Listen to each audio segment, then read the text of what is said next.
welcome to Fun&Gun. We got a gun I was excited to see Beretta release. This is their new 20X Bobcat do-it-yourself. At least that's what they call it on the website. I'm not 100% sure what the do-it-yourself's all about, so I guess this is the 20X Bobcat. This is kind of the predecessor to the 21A Bobcat. Not 100% sure if they're going to drop that line of guns now they came out with this gun, but this gun does have quite a few significant upgrades over the old 21A. We'll get into that more in a second, but first, we're going to go ahead and show you that this gun is unloaded. There's nothing in the barrel there, nothing in the magazine. You do maintain the tilting barrel from the 21A over to the 20X here. The only big difference there is the 21A had a lever you would flip, and this one has a button you press. Not a big difference, but the button's definitely easier to use. But before we get into all the differences on this gun, we'll go ahead and show you what it comes with. So starting off, you get a cardboard box here.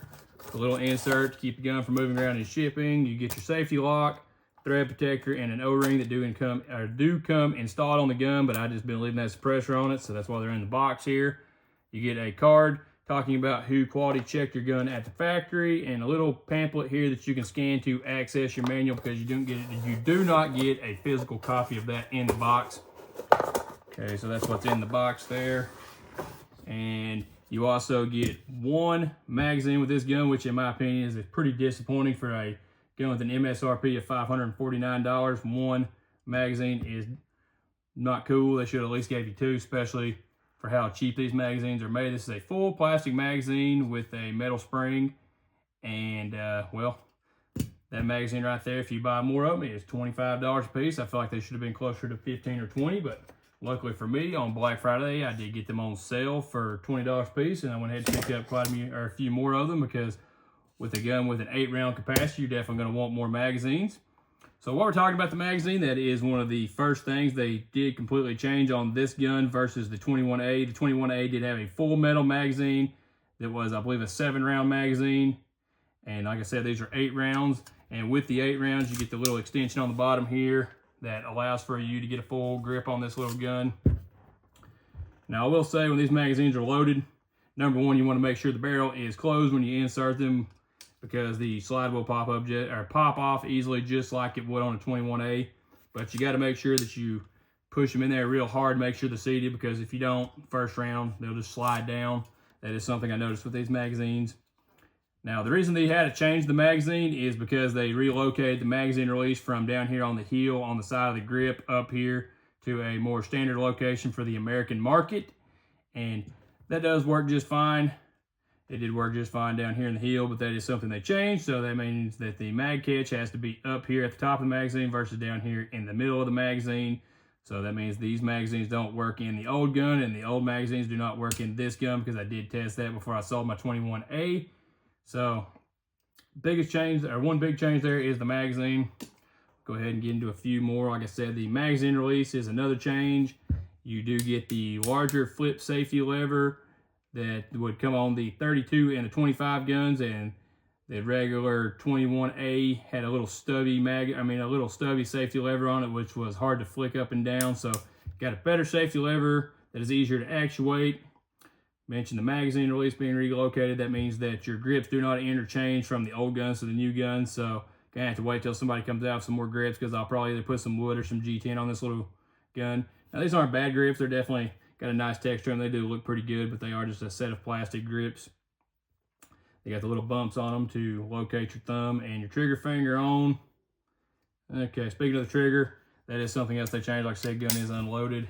It is currently in the single action with the hammer down, or hammer cocked, and that is the fact that you have the option of setting the trigger right there, and you can still put the safety on. I'll show you that you can put it in single action, still put the safety on.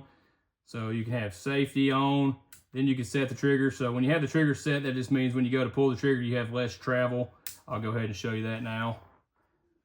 And I will say this is pretty odd trigger pull, seeing as this is a flat face trigger in a gun that was originally a double single action. So as you can see there, the trigger breaks at an odd angle. Takes a little getting used to, especially the double action there. If you want to shoot this double action, it's going to be a little odd, because this gun was originally designed, or at least the 21A, which the action was based off of, was designed to have a curved trigger.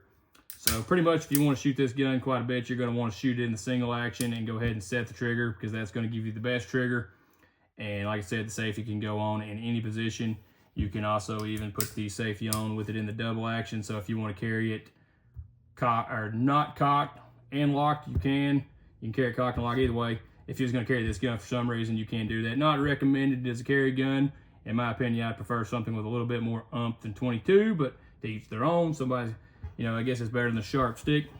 And the biggest difference, and the main reason I went ahead and upgraded to the 20X, and why I'm so excited about this gun, is the fact that you have a set of Suppressor high night sights on this gun. Now, I guess they look a little goofy, but hey, they function just fine. You got a blacked out rear sight, a white dot on the front sight, and as you can see there, it looks clear over the top of the Suppressor. And that is a huge upgrade over the 21A I used to have that was threaded, because even without the Suppressor, the little ring in behind the threads would cover up the rear sight, or cover up the sight picture altogether. So you couldn't use the sights without the Suppressor. With the Suppressor, you definitely couldn't. You pretty much just aim with the top of the Suppressor. Or if you want to go back in and watch my video on that gun, I actually mounted a red dot to the Suppressor itself. I'll go ahead and link that video at the end. That was just a fun project. I wanted to see if it worked, and it worked, and it was actually surprisingly worked quite well. So if you want to check that out, I'll link that at the end of this video. Something you can mess with, but got a nice set of sights on there, and it is set up where you can slide them on and off, and it is a dovetail sight, so wouldn't be surprised to see some other sight options come out for this over the time. I'd like to see a fiber optic front sight. That'd be pretty cool. And while we're talking about the sights, I guess one thing is with this high of sights, the gun's definitely going to print low. And in my case, it was printing to the left, and that was extremely annoying because, holding high is one thing, but holding high and to the right's another thing. So I went ahead and loosened up the screw in the rear sight here and drifted it a little bit and got this gun to where it just prints low, and it made it a lot easier to shoot and a lot more fun. So if you get one of these guns and you're hitting in a weird spot, go ahead and put it on some cardboard or some paper and just figure out where you're hitting at and drift your rear sight. It'll make it a lot more fun for you there. So that's really the biggest differences on the gun versus the older guns. And now we're going to go ahead and head into the ammo testing portion of this gun, or this portion of this video. And if you're not interested in that, I'll go ahead and try to throw a little pop-up after this telling you where to skip to in the video to get to where I go over kind of which ammos worked, which ammos don't work, a little bit more information about the gun and whatnot. So let's go ahead and head off that part of the video now. Okay, let's go ahead and do a little bit of ammo testing with our Beretta X20 here. We're gonna go ahead and start off with CCI standard velocity, and after each round, I'll go ahead and do a little bit of a clean out with this little brush here. So let's go ahead and see how the standard velocity runs here.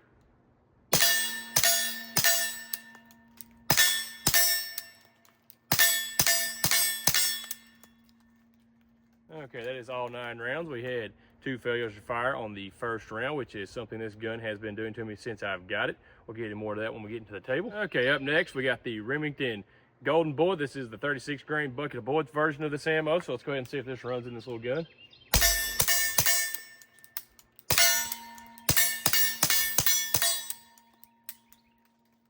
And that is all 9 rounds. Let's go ahead and move on to the next one. Okay, up next here, we got the Remington Thunderbolt. Let's go ahead and see if this runs.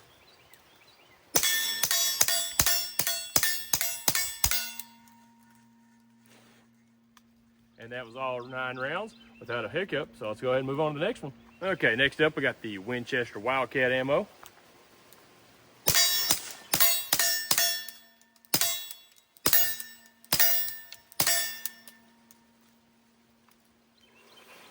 Up next, we got the Federal Auto Match, which is also the ammo you see me shooting in the intro of this video.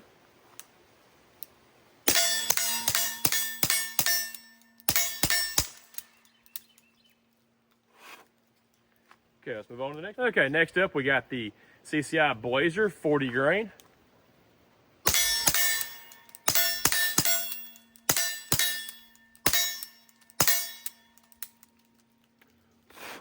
Okay, let's move on to something else. Okay, up next is the Arms Core 36 grain hollow point.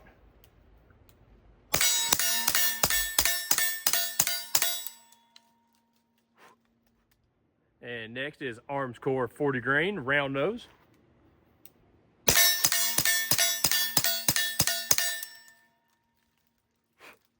Aguila 36 grain hollow point.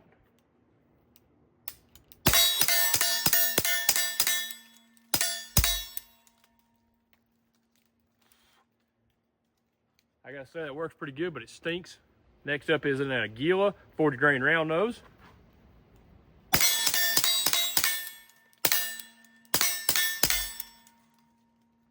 And like the other one, that one also stinks. Burns my eyes a little bit. Okay, up next we have some Herders, which is the Cabela's brand, loaded by Winchester. This is a 36 grain hollow point.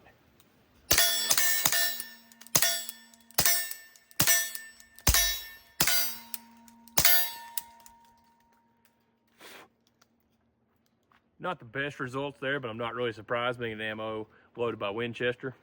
Okay, up next is kind of a crowd favorite here. This is the CCI Mini Mag 40 grain target.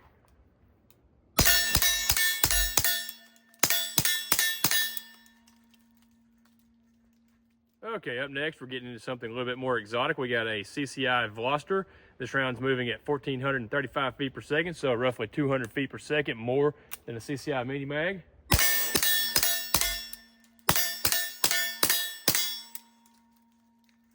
And I don't know if you could tell, but you could definitely tell a difference in the noise that you're getting shooting that round suppressed. So let's go ahead and move on to something else. Okay, up next is Remington Yellow Jacket. This is another really hot round, moving at around 1,500 feet per second. So let's go ahead and try it out here. Oop, got a jam.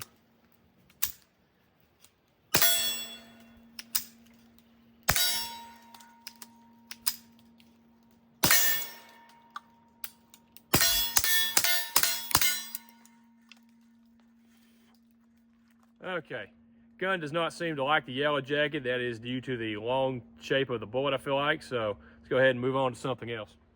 Okay, up next we got CCI Stinger. This round is moving at 1,640 feet per second. So this is the fastest round I have, and I'm pretty sure this might be the fastest 22 round they make. So let's go ahead and see if it runs.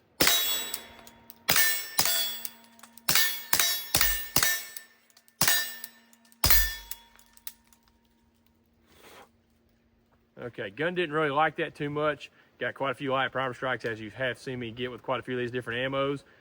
And I gotta say that it does cycle these quite a few of these hot rounds, but I would not recommend shooting a whole lot of them in this small of a gun. So let's go ahead and move on to something else. Next up, we got 40 grain Norma TAC 22. Let's go ahead and see if it'll cycle. Got our first jam there. Did not have enough energy to cycle the slide.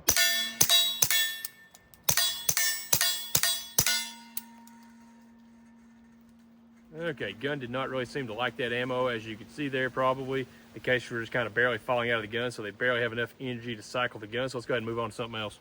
Okay, up next we got Federal Punch. This is a 29 grain round, moving around 1,070 feet per second, which doesn't sound that impressive, but when you think about the fact that that round is made for a gun with a shorter barrel, such as this little Beretta here, that's actually pretty good. So let's go ahead and see if it cycles in this little gun.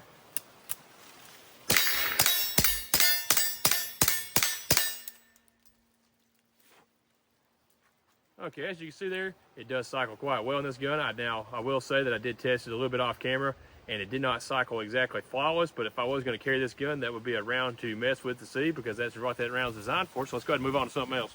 Okay, what kind of suppressor hose video will this be if we didn't actually shoot some suppressor ammo on this gun? So up next, we got some Gym Tech 42 grain. I believe this round used to be loaded by CCI, and I don't know if they still make this, so let's go ahead and just see if it'll cycle.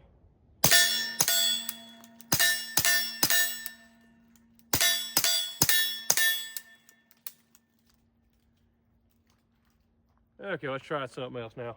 Okay, up next we got another suppressor round here. This is Federal American Eagle 45 grain.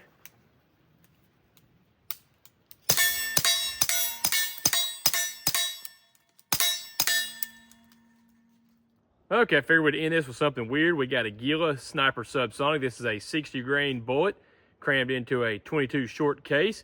So let's go ahead and see if this little gun will cycle this, because this is not at all what this round was intended for.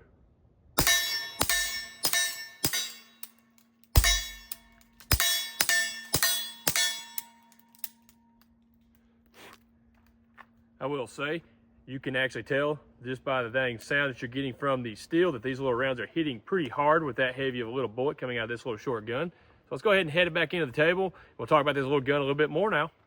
Okay, as you can see there, most of the ammos that I tested did cycle the gun just fine, but the biggest issue I've had with this gun is going to be light primer strikes, and that is something I've already spoken to Beretta about, and they did tell me I could go ahead and send this gun back to them and they'd take a look at it to see if they could clear that up. And that was another reason I wanted to kind of do this extensive ammo test to see if I could find an ammo that would run the gun reliably, but also set off reliably. And didn't really 100% achieve that. We did find some rounds that worked better than other stuff I've tried so far. I guess the main round that I've been running in this gun is Federal Auto Match. This is a 40 grain round, moving at around 1,200 feet per second. Now this does cycle the gun pretty good. I've had a few jams with it, but mostly the issues I've had with it were light primer strike related. A couple other ones I found that ran pretty decent here was going to be the 40 grain standard velocity arms core here. This gun did cycle this just fine, and as you can see there, it set them off pretty decently as well.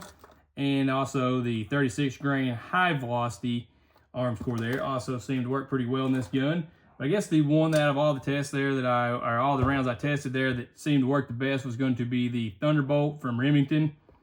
Now, as you can see there, when I was showing me shooting this round did run 100% reliable in the shooting portion there. And I also went back and ran probably another about 30 or 40 rounds after filming the video just to verify that this ammo was going to continue to work quite well in this little gun. And I will say I did get a few light primer strikes with it, but this by far is the best out of the ones I've tried. Then we're going to move into the self-defense kind of ammo here. If you was going to carry this gun for some reason, the Federal Punch here is designed for self-defense in a short-barreled pistol. And like I mentioned there, this is moving at around, I think it was 1,040 or so feet per second, 1,070, something like that. It is a 29 grain. And the reason that 1,070 actually is a pretty cool thing is because this is set up to run out of a shorter barrel. So you're getting that kind of velocity out of a short barrel. So if you was going to carry this gun for some reason, this would be the ammo I kind of feel like you should mess with to see if you could get 100% reliability out of it. I did get decent reliability out of it, but never was 100%. So that is the carry ammo. And then the ammo that did not work at all on this gun is going to be the Remington Yellow Jacket. And that is just due to the overall weird shape of these bullets and just how long they are. They were running into the back of the feed lip. Didn't really knock the gun for that because that ammo is not really designed to run in something semi-automatic. And then this is the round that I kind of just threw in at the end there just to kind of show that it would run it just kind of for fun. This is the Arms Core Sniper or not Arms Core. This is the Aguila Sniper Subsonic. This is a 60 grain bullet crammed into a 22 short case. And this is obviously not designed at all to run semi-automatic. This might go into a bolt gun. I just figured it'd be fun to show. And gun cycled it just fine, but it did a light primer strike on it quite a few times. But that was the last round I shot after shooting everything in front of it. But as you can see there, I was actually going through. In between each round I was trying, popping the gun open, scrubbing the front there, scrubbing the back there, trying to make sure that the breech face was closing up as tight as possible to give it the best chance of the firing pin to slap the rounds. Now, that being said, I would recommend taking one of these out on the range with you when you're shooting one of these guns to keep those two parts of the gun clean, because it is going to give you better ignition of the rounds, because it is going to be more reliable with that closing up as tight as it can. Another thing, I recommend having something, because this gun does not have an extractor on it. So you do get cases, and sometimes live rounds, if they do not go off by getting hit with the hammer there, you're going to need to be able to get them out of the chamber. And once it gets dirty, they're not just going to fall out when you turn it over. So I do recommend carrying something on the range to pop those out, because like I said, this gun does not have an extractor on it, and that is something that they did carry on from the older gun, being the 21A. So altogether, this is an extremely fun gun. It's actually surprisingly accurate for how short the barrel is. I mean, if you really think about it here, let me grab it around here. We're not going to put one in the chamber, but I'll show it to you here, just kind of get an idea of how long the barrel actually is there. So basically your barrel's like a solid 1.5 inches, maybe 2 inches there. And I was able to actually hit about a 12-inch plate at around 30 yards with the iron sights on this little gun. So reasonably accurate gun, decently reliable, like as of cycling, and as of going off, not 100% there yet. If I do send this gun back to Beretta and it comes back and it works better, I will make an update video kind of showing that and what they did to it, or what they say they did to it at that point. But overall, I feel like if you pick one of these guns up, yeah, you're going to get disappointed with one magazine. Go ahead and pick you up a stack of magazines with this little gun. and you're gonna have a blast shooting this gun suppressed because it is extremely quiet, like I said, pretty accurate, and quite a bit of fun. That's all I have for you. Okay, if you made it this far, I just want to say thanks for watching. Don't forget to like, comment, and share. If you're looking for more Fun and Gun right now, you can click one of the 2 recommended videos there. If you're looking for more Fun and Gun later, you can go ahead and click that there subscribe button. I sure would appreciate it. And if you're finding me from Facebook, go ahead and click that open app button at the top to make all that a lot easier, and I'll see you next time.